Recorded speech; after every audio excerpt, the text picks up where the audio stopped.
Hello and welcome to Dateline Lagos on Channels Television. I'm Ayo Tunde Balugum. Coming up on the program, Governor Sanwo-Olu inspects Blue Line Rail project, Lagos holds safety and health conference, and pregnant women in Ekpe receive nutritional food packs. Let's get started from the transportation sector. The Lagos State Governor, Babajide Sanwo-Olu, has promised to deliver the Blue Line Rail project in the first quarter of 2023. Governor Sanwo-Olu gave this assurance after inspecting the level of work on the project. He says efforts to complete work on both the Blue and Red Line rail projects are on track and will help strengthen the intermodal transportation system in the state. Take a look. Governor Babajide Sanwo-Olu is out to inspect the Blue Line rail project at Orile Igomu, but first he meets with contractors handling the project.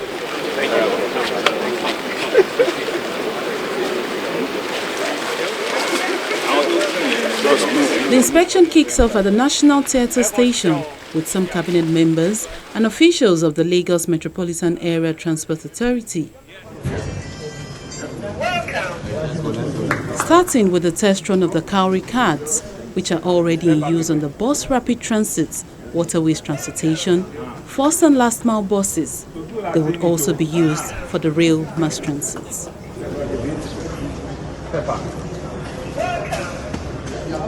It's essential. That's essential. Thank you. So we're going to have 7 of them. Don't rush it. We're going to have it all rolled out.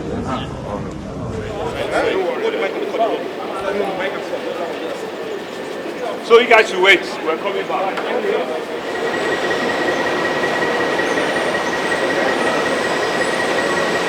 The governor and his team proceed on a train test drive from Igomu to Orile Sura Alaba, where he also checked the stations under construction.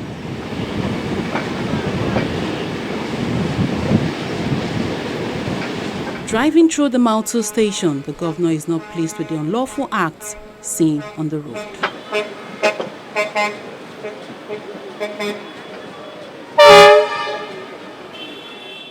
Anywhere, privately enforce, come back by one way. Come back by one way. Àti kẹ̀kẹ́ márúwá àti bọ́tẹ́ ìgbówó lọ́wọ́ ẹ̀ ẹ̀yin lẹ lè stop ẹ̀ àwọn ló dá wàhálà lẹ́ o àwọn ló dá wàhálà lẹ́. He ends the tour at Marina, where the rail line is expected to terminate. The Blue Rail project is at 90% completion stage and will be powered by electricity and delivered in the first quarter 2023. Here at Marina, you can see the Marina Station. At our back, it's an elevated station. Right, and the tracks are on top of the station, and it stretches out to Outer Marina to where the governor's residence is, which is where it terminates.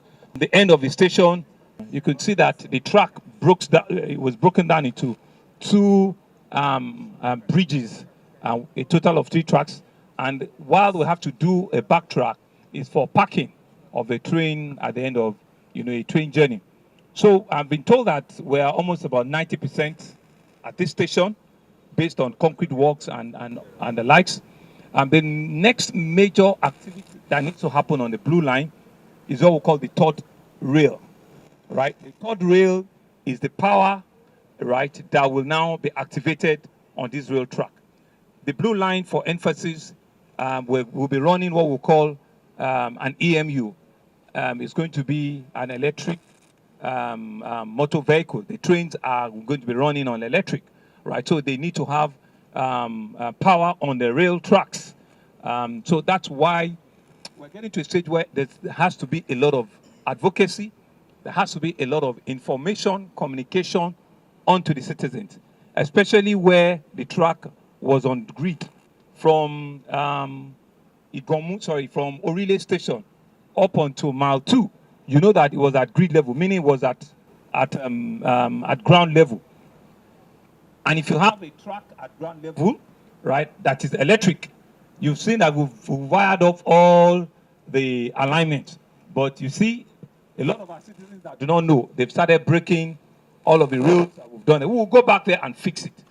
And there has to be a lot of enforcement, a lot of advocacy. Because by the end of the year, when this track starts, they are electric trucks. They are going to be running on electricity, and you will know that citizens or passengers or anybody whatsoever cannot walk on those things.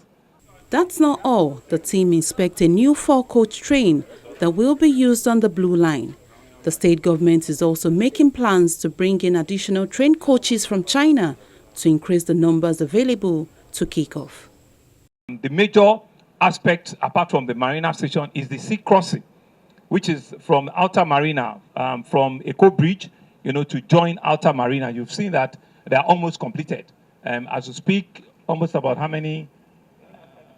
We have only just about 5 piles left, which we believe they will finish in another 2 to 3 months, on that end. And I'm sure by the time we're coming back here in July or thereabout, this in terms of construction, in terms of concrete construction, should have been completed. So it will just be finishing inside the train station itself. The additional trains that were procured for the Blue Line, we're going to be going to China when they open up, maybe in May or June, when it's completely completed, just to have a look and send it on shipment to probably get to the country before September, October. So based on the promises we gave you at the beginning of the year, we are still on track at both the Red Line and the Blue Line. Meanwhile, Governor Sanwo-Olu condemns the level of vandalization along the rail corridors and warns perpetrators to desist from such acts. The train infrastructure we're building is what we call an intra-city train infrastructure. It's not intercity. This is not a train that is going to Ibadan or that is going to Abeokuta or that is going to Abuja for that matter. You can see the entire journey from Mile 2 to Marina. Typically, it's not meant to be more than 15, 18 minutes. It's every 4 minutes, 1 minute stop. So it's an intra-city train, right? Meaning that it's hop in and hop off. But in terms of security, we will put extensive, CCTV security at the terminals. Whilst people are coming in, whilst they are using their top-up, you saw we started testing, the cowrie cart. You saw that it's a kind of model that will work very, very well. These are local technology, startup technology that we're encouraging. So that's where the security needs to come in. We've installed, fences. Some have also gone back, they've been broken. We're going to go back again, but we're not just going to go back. We're going to go to the companies that are buying these things off them. And government is going to be shutting down some of those companies because it's only because there's a market for them. That's why people will go and vandalize and destroy, barriers that have been created for safe passages. We will going to identify those companies. The perpetrators, the people that are patronizing them, are they the ones who are going to go after. Once they do not have a place where they can take this thing to, so maybe there will be a halt, in that manner. I think beyond just, looking for people that will be, hitting people and beating them every day, I think we all have a societal responsibility for people to just live as sane people, as citizens that understand what the rules are. We've created 10 lanes of highway. We've done places where you can do your U-turn. You saw the new bridge that we've just handed over. There's a place where you can do your U-turn. So we're going to go back and go and meet all their community leaders, all the market, leaders on those corridors, all of the religious leaders on those corridors, and make the case again for them, because these are your citizens. These are, people that you are leaders upon. The 27-kilometer Blue Rail project is designed to lift about 500 passengers daily. The first phase will run from Mile 2 to Marina, with a stopover at Orile Igomu and National Arts Theatre. From transportation to safety. This time, the Lagos State government has reiterated its commitment to create a safer and conducive working environment for its workforce within the state. The secretary to the state government, Mrs. Folashade Jaji, made this known at the second Lagos Occupational Safety and Health Conference, where she emphasized the importance of health insurance in workplaces.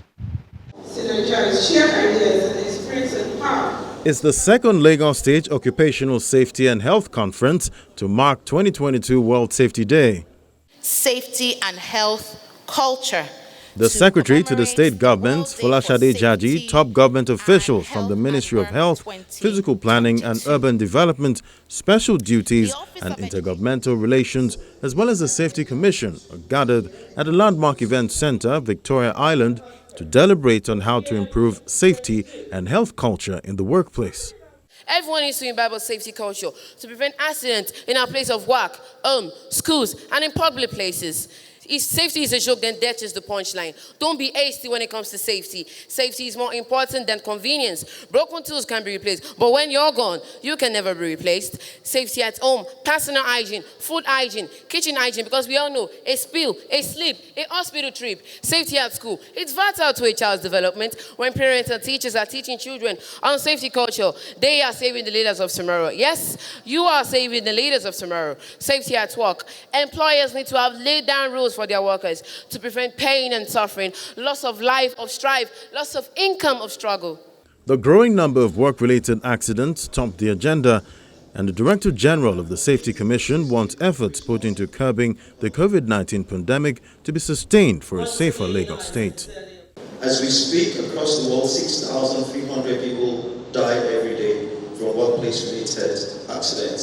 Some of them lead to fatalities that we call deaths. Over the last 2 years, we've had the COVID-19 pandemic. It's ravaged the world. What I can proudly say that Lagos State government, led by Mr. Governor and the members of ESCO, took this head on, became apparent to curb the wave of its transmission and resultant facilities and fatalities. All levels of government, non-governmental organizations, the health sector, workers, employers of labor, civil societies, amongst others, had to be mobilized and sensitized. The collaborative effort of all stakeholders contributed immensely to the current reduction in the number of COVID-19 infections and related deaths worldwide. The lessons learned from this effective collaboration and participation leading to the global stemming of the pandemic informed the theme of this conference. Let's act together to build a positive safety and health culture. Let's act together to build a positive safety and health culture. We believe that by working together is the only way that we can indeed deepen safety practices across the state and by extension the nation. But it's not easy, it takes vision. And the vision of creating a safe and healthy work environment in Lagos can only be achieved through effective dialogue and active participation in the development formulation of occupational safety and health frameworks, policies and strategies. It is only when stakeholders are carried along, are connected and engaged with in the development of these systems that they can effectively connect with such policy documents. Meanwhile, the Office of Education Quality Assurance is appealing to individuals to report any case of child abuse in the state. Over the past 2 years, the Ministry of Education, through the Office of Education Quality Assurance, Domestic Sexual Violence Agency, Lagos State Safety Commission, and Ministry of Health have continuously collaborated to create key documents like the prevention and management of COVID-19 in educational institutions, which has been institutionalized in all educational institutions within the state, and of course, emergency guidance for public and private schools within the entire state. In addition to that, we also have, in collaboration with DSVA, we've created a safeguarding and child protection course that is 4 hours long, certified, where over 6,000 teachers and school leaders have taken the course and over 10,000 are registered and have started the course.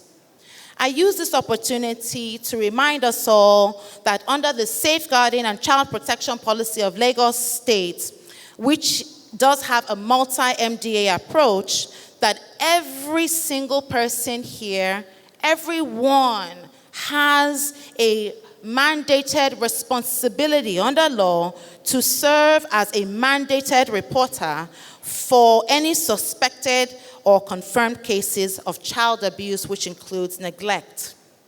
This is all part of the continuous effort that would help to put an end to all safety hazards in Lagos State.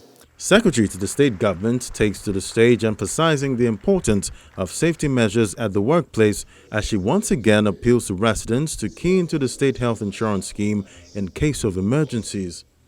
This platform provides us with an opportunity to discuss ways we can further promote the prevention of occupational accidents, whilst also enhancing social dialogue towards a culture of safety and health. This annual global event is to raise awareness and promote the entrenchment of safe practices in workplaces in order to prevent the occurrences of accidents and diseases, and to ensure that employers of labor take seriously the health and safety of their employees.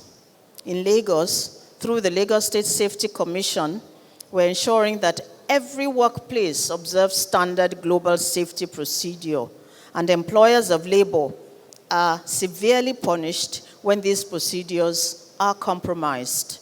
The safety and well-being of workers remains paramount to our government, as workers serve as the very foundation for achieving the major objectives of the themes agenda of this administration.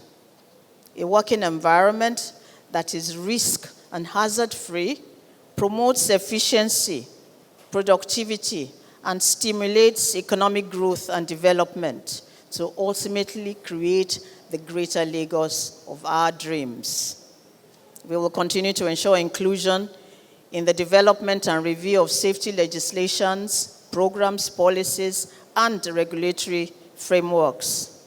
Let me use this opportunity to emphasize the importance of health insurance scheme in the workplace. In light of the global health issues that have occurred in the past few years, it has become imperative that every employer of labor provides a form of health insurance for employees to take care of health emergencies, as well as regular health checkups. We have developed the Lagos State Health Scheme to achieve universal health coverage for the teeming population of Lagos State residents.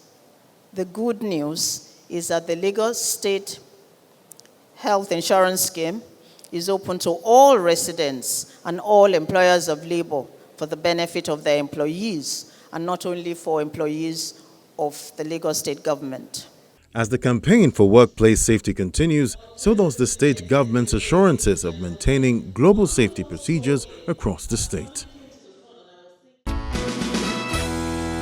Finally on the program is healthcare delivery for pregnant women. The Lagos State government has commenced the distribution of food packs and supplements to indigent pregnant women in the state. The Director, Human Resource from the Office of Civic Engagement, Olaide Ibrahim, who led the distribution process in the Ekpe area of Lagos, stressed the importance of good nutrition and how it will help brain development of the baby from the mother's womb. It's the turn of Ekpe town in Ekpe local government area of Lagos State to benefit from the Mother, Infant and Child Development Program of Lagos. Known as MICH-D, the support program was introduced by the Lagos State government in 2021 through the Office of Civic Engagement to take care of pregnant women and their unborn children with weekly food packs and supplements. The initiative was born out of the need to ensure that the mothers and their babies remain healthy to delivery stage. We are here for indigent pregnant women, not Ekpe alone. We've been to other local governments and LCDA. We started with the pilot stage. We finished with the pilot stage. We visited all the 57 LG and LCDA. So this is the continuation of the MICH, Mother, Infant, Child and Development Program, where we feed the indigent pregnant women to alleviate poverty. You know, most of them, they can't feed well. And the present administration believes that to take care of the citizen is start from the womb, start from the unborn baby. Immediately they are being conceived, they will start feeding them from there. Okay, so that we can have civically responsible citizens. If the mother is well fed, we produce a very healthy child with well developed brain, so that the children will be doing well in schools. This food is meant for the pregnant women alone. They should eat the food very well, so they will be giving it to them on weekly basis, and it should be well consumed by the mother, so that the child can benefit from the nutrients that the mother will be taking. Not the food alone. We can see we've given them the multivitamin, very expensive one that will be good for the well-being of the mother and the child. Partners of the Meet Day program assure the state government of continuous support. At Lara City, we're a very socially responsible company, and as part of our corporate social responsibility, we have a very keen focus on our host community, in this case being the Ekpe community. And what we try to do as much as is possible is to provide support across the different spheres of our CSR infrastructure, and nuance that to the needs of the community, of our host community. And that is what has informed, why we are supporting in this case, as well as it has to do with the sensitization in the Ekpe community. Secondly, as it has to do particularly with the Mitch initiative and our partnership with the Office of Civil Engagement, it's off the back of the fact that there's an alignment between our aspirations and that of the Office of Civil Engagement, headed by the Princess. And what we've tried to do at every turn and every corner is to ensure that we are able to provide the needed support to the Mitch initiative to ensure that its ambitions are met, and by extension those of Lara City as well are met. And what we try to ensure to do is that our CSR initiatives are robust enough to meet and address as many needs as possible and within reason. But it's important for us to say that there's a level of discriminatory focus, for lack of a better way to put it, on our host community, which is the Ekpe community. Number one, because that is where our project is actually situated. And by extension, we are very invested and vested in the growth and the success. So to your question, our CSR approach and initiatives, as well as it has to do with the Mitch initiative, cuts across multiple local governments, but with specific focus on the Ekpe axis and local government. And from the benefiting communities, a thumbs up to the state government. Since inception, it has never happened before. And seeing this now, I think Lagos State is moving, forward. And to me, this is just a very good one for all the pregnant women, and at the same time for women, because I was thinking it was just food, but seeing the supplement, in fact, is a fantastic one. And I really want to give it to Princess Adiremi Adeboaletu for good work. And at the same time, with the 5 chairmen of Ekpe Division Local Government, we are ready to support Mitch on this and any other program coming up concerning men, women and child, or old or young, whatever.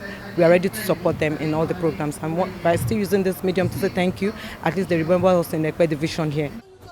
Aside from the nutritional packs given to them, the expectant mothers say they are more informed on how to take care of themselves during this critical time. For the Lagos State government to remember people like us, to have them in their mind, and to organize a program like this for us is very, very good. And I want to say thank you to them on behalf of myself and everyone that is present here. God bless them richly in Jesus' name. For the gift they gave unto us, the food pack, we are very, very grateful. God bless them. From the program, we have been educated. We have been given more education on what to eat to enhance the development of the child and even the mother, to make us healthy, to make us fine. I benefit a lot from this training because there are some things that we don't know, but being here today now, that I've learned a lot. Those food that we can eat and those ones that we cannot eat. On behalf of myself and the pregnant woman, we say thank you to the Lagos State government, Ekpe local government chairman, the Lara City. We are very grateful. 570 women across the 20 local governments and 37 local council development areas of the state are to benefit from the program, a vital component of which is the enrollment of the expectant mothers on the Lagos State Health Insurance Scheme.